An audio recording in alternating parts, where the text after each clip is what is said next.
This is day 17 of watching every movie on IMDb's top 250 list. And this one was One Who Flew Over the Cuckoo's Nest. It was something close to that. One That Flew Over the Cuckoo's Nest. It was One Flew Over the Cuckoo's Nest. I think that's the title. Okay, we have Randall. I think Randall came from a previous institution, but when he came in, he was fine pretty much. Like they made the diagnosis that he wasn't crazy. He was just being bad in general.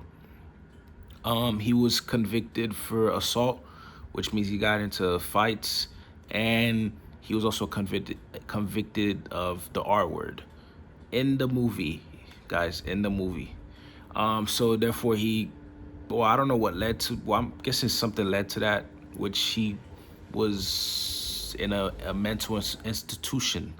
So he ended up in the mental institution in the movie that where the scenes are being shot at, right? So Randall's fine from, like I said, from before, like what the diagnosis was he's fine. He's just acting crazy. That's the word. He's acting. He's not actually crazy. He's acting. This guy did whatever he wanted in the mental institution. I'm gonna say institution.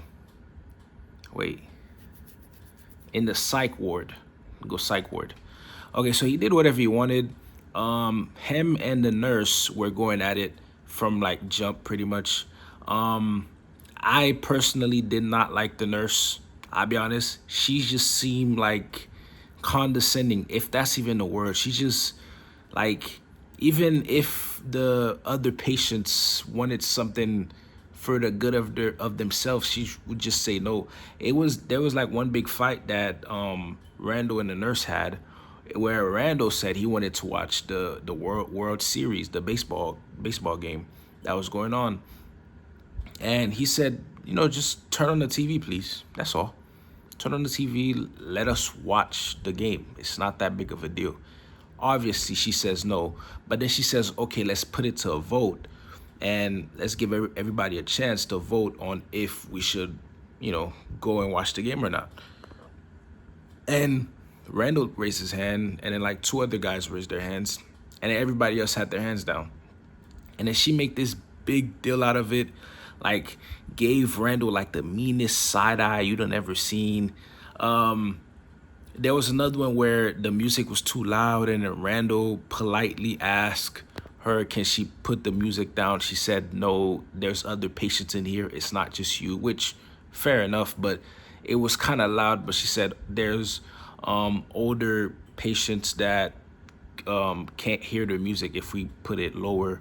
So therefore it has to be that high. But who's listening to that music? She said that's all they have really. So we're going to keep the music on. And then so they had the big argument about that. Later on, come to find out, most of the guys, at least the guys that could talk, most of them were there voluntarily. Randall didn't know. So Randall was angry because Randall broke out of the institution of the psych ward, took a bus with a couple of his guys, like some guys that were in the psych ward that he was cool with, took them on a boat, and then just sailed the boat, and then they fished for fish. They were fishing, and yeah. And then they obviously came back. Police was waiting for them. Everybody wanted a piece of them. What I was learning throughout the movie was that he just wanted to have fun. And he saw how the other patients were kind of miserable, right? They were having meetings every day, just talking about the same stuff over and over again. And there were some of the guys that were like different levels of gone, right? I would say there were different levels of gone, but they were still like within themselves. Like they still know what they're talking about. They still are there. Like they're not gone. They're still here. They're a little bit gone, but they're still here and understand things that are going on. And Randall decided, let's just go have fun. And like I said, took him out fishing and had a girl there for himself, I guess, to have fun with. Amen, do you? So that happened and gets in trouble.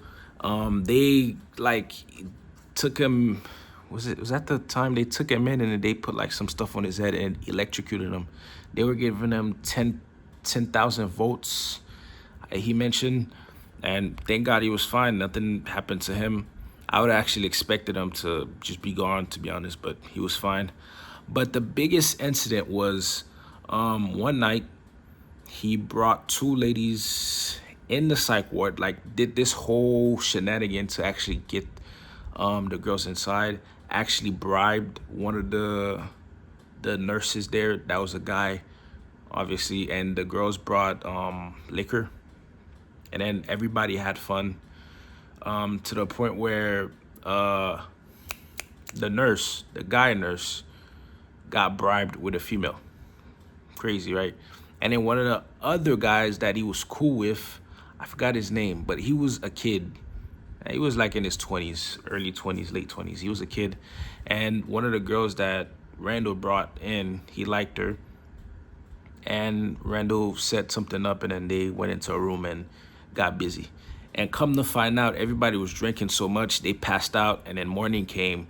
And then the nurse, the nurse we don't like, came in, and then there was this whole big situation, obviously, because they were drinking. It's a psych ward. Things that are happening shouldn't be happening. Obviously, she gets angry.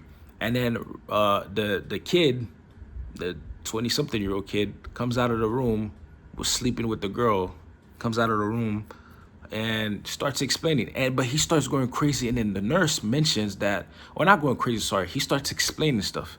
And then the nurse, because the nurse is so angry, she mentions one of his sore spots, mentions that she will tell his mom about what happened, and he loses his mind. And you guys are probably wondering, why would telling his mom be that big of a deal? He's in the psych ward, put two and two together, and he loses his mind. And then they drag him to a room, and then they were gonna do something with him, I don't know. And then he goes crazy, breaks a glass, stabs one of the nurses, and then stabs himself in the neck, and then takes himself out. And Randall finds, obviously Randall was there while they were having the altercation from the jump, and Randall gets angry because the nurse, again, is interfering and just making things worse than they are. Like, the situation was already done. It didn't have to be as bad as the nurse made it out to be. Like, it didn't have to be. We could have just punished everybody, and then everybody could have moved on. But she just kept insisting on the mother thing, and he said, please don't tell my mother. And she kept on going. Obviously, then at that point, he just lost it. And because of that, Randall was angry, strangled her to the point where she was almost gone, and then gets hit in the head, and then that gets stopped. And then we cut, obviously they drag him out, and then we cut to like, I don't know, like a couple weeks later, where Randall gets put back with everybody else, because he was in a whole nother part of the psych ward getting electrocuted every day or every hour, and they were giving him all the drugs in the world. And then they put him back in with everybody, tied him up pretty much. And then one of the other guys he was really cool with, his name was Chief. Forgot to talk about him, but he was really cool with Chief. And Chief saw him in the state that he was, and Randall, really and truly, I don't think ever wanted to be in that state again. He wasn't crazy. So Chief put him out of his misery. They had like a small talk. At least Chief talked to him, and yeah. And Chief put him out of his misery. Literally put a pillow over his head and then held down until he wasn't breathing anymore.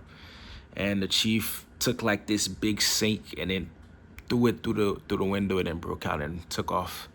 And that's how the movie ended.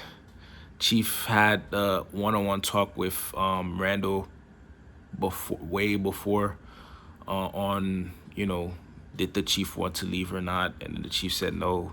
Actually, I think it was that same night where there was all the drinking. Like, before the women came in, he had a one-on-one talk with Chief, and that was one of the most realist stuff in the movie, about the Chief's dad and how he drunk a lot of alcohol, and then bad things happened.